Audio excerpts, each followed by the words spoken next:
로마서 11장 25절에서 36절까지 말씀입니다. 로마서 11장 25절에서 36절까지 말씀입니다. 우리 함께 읽겠습니다. 시작. 형제들아, 너희가 스스로 지혜 있다 하면서 이 신비를 너희가 모르기를 내가 원하지 아니하노니, 이 신비는 이방인의 충만한 수가 들어오기까지 이스라엘에 들어는 우둔하게 된 것이라. 그리하여 온 이스라엘이 구원을 받으리라. 기록된 바 구원자가 시온에서 오사 야곱에게 경건하지 않은 것들을 돌이키시겠고, 내가 그들의 죄를 없이 할 때에 그들에게 이루어질 내 언약이 이것이라 함과 같으니라. 복음으로 하면 그들이 너희로 말미암아 원수된 자요, 택하심으로 하면 조상들로 말미암아 사랑을 입은 자라. 하나님의 은사와 부르심에는 후회하심이 없느니라. 너희가 전에는 하나님께 순종하지 아니하더니 이스라엘이 순종하지 아니하므로 이제 긍휼을 입었는지라. 이와 같이 이 사람들이 순종하지 아니하니 이는 너희에게 베푸시는 긍휼로 이제 그들도 긍휼을 얻게 하려 하심이라. 하나님이 모든 사람을 순종하지 아니하는 가운데 가두어 두심은 모든 사람에게 긍휼을 베풀려 하심이로다. 깊도다 하나님의 지혜와 지식의 풍성함이여, 그의 판단은 헤아리지 못할 것이며 그의 길은 찾지 못할 것이로다. 누가 주의 마음을 알겠느냐? 누가 그의 모사가 되었느냐? 누가 주께 먼저 드려서 갚으심을 받겠느냐? 이는 만물이 주께서 나오고 주로 말미암고 주에게로 돌아감이라. 그에게 영광이 세세에 있을지어다. 아멘. 할렐루야. 하나님의 신비로운 구원계획, 하나님의 구원계획이라는 제목으로 말씀을 함께 나누겠습니다.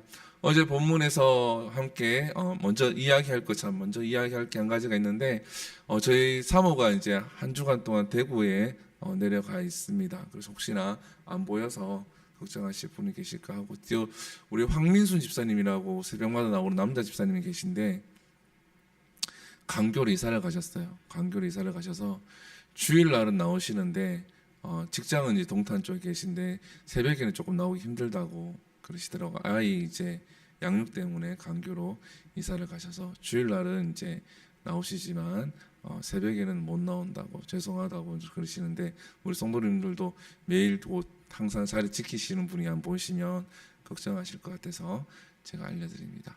어제 본문에서 우리가 이제 그 유대인들이 이제 하나님 구원 계획 속에서 이제 있지 아니하고 이방인들이 먼저 구원받았는데, 이 이방인들이 교만하지 말 것을 바울이 권면을 하지요.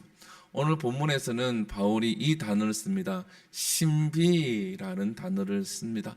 여러분, 신비라는 것은 감추어져 있고 놀라운 것을 이야기를 할 때 신비롭다라는 거죠. 또 경이롭고 굉장히 좀 그런 것들을 가리킬 때 신비라는 단어를 쓰게 됩니다.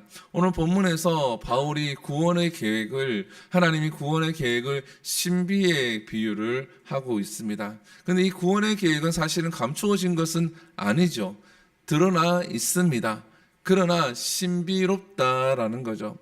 왜냐하면은 하나님께서 택하신 이스라엘 백성들이 먼저 구원을 받고 구원에 동참이 되어져야 되는데 아직 그러지 못하다라는 겁니다. 그것을 향해서 오늘 본문에서는 신비라는 단어를 쓰죠. 25절에 보게 되어지면 이 신비는 이방인의 충만한 수가 들어오기까지 이스라엘의 더러는 우둔하게 된 것이라 라고 기록을 합니다. 이스라엘 백성들이 우둔하게 된 것은 누구 때문에? 이스라엘 백성들이 수가 차기 전까지는 이스라엘 백성들이 우둔하게 되는 건데, 이것은 하나님의 계획이다라는 거죠. 사랑하는 성도 여러분, 하나님의 계획은 우리가 다 헤아릴 수가 없습니다. 오늘 본문 33절에 보면 이렇게 바울이 표현합니다. 깊도다 하나님의 지혜와 지식의 풍성함이요, 그의 판단은 헤아리지 못할 것이며 그의 길은 찾지 못할 것이로다. 하나님이 어떤 생각을 하고 있는지, 하나님의 계획이 무엇인지를 인간이 다 헤아릴 수는 없다라는 거죠. 인간이 헤아리고 인간이 알고 인간이 볼 수 있는 것은 무엇입니까? 하나님이 허락한 것까지만 우리가 보고 알 수가 있고 깨달을 수가 있는 거예요.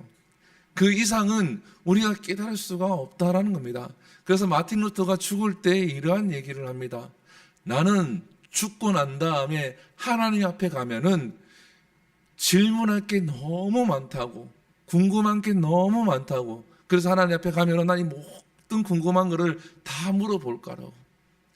우리가 지금 믿고 있는 이런 교리들을 정립하고 세운 사람이 바로 마틴 루터인데, 이러한 마틴 루터도 성경에 대해서 다 알고 빠삭하게 알고 있고 모든 것을 다 안다는 그러한 사람도, 목회자도 하나님 앞에 가면 궁금한 게 너무 많다라는 거죠. 왜?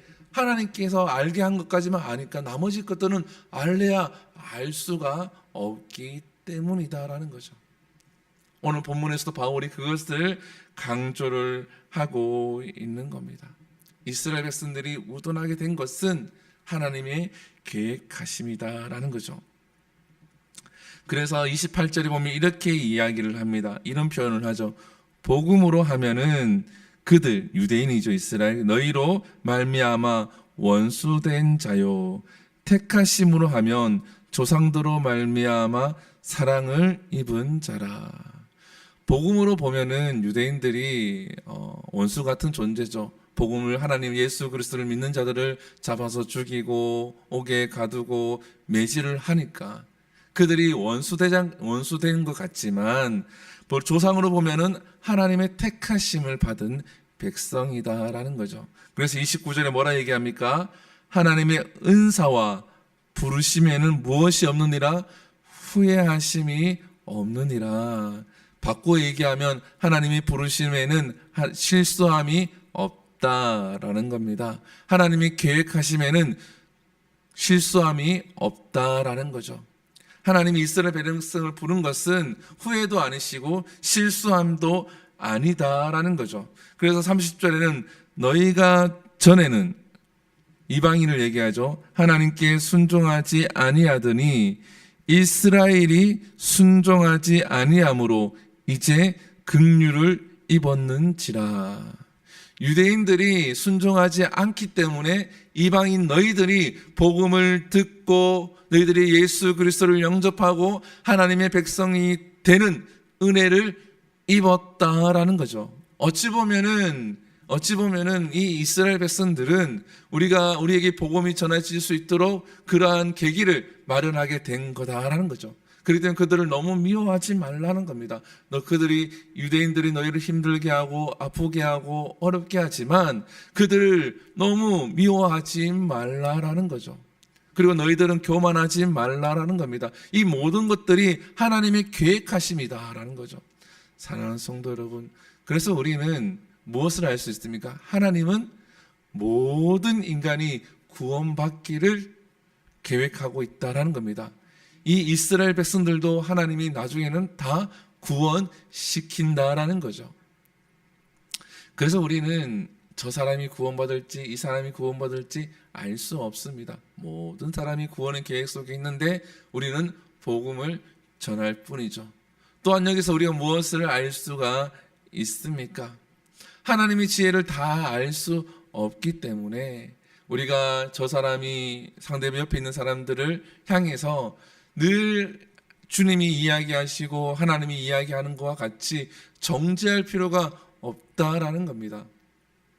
지금은 나를 아프게 하고 힘들게 하고 또 나를 괴롭히는 사람이 있을 수도 있지요.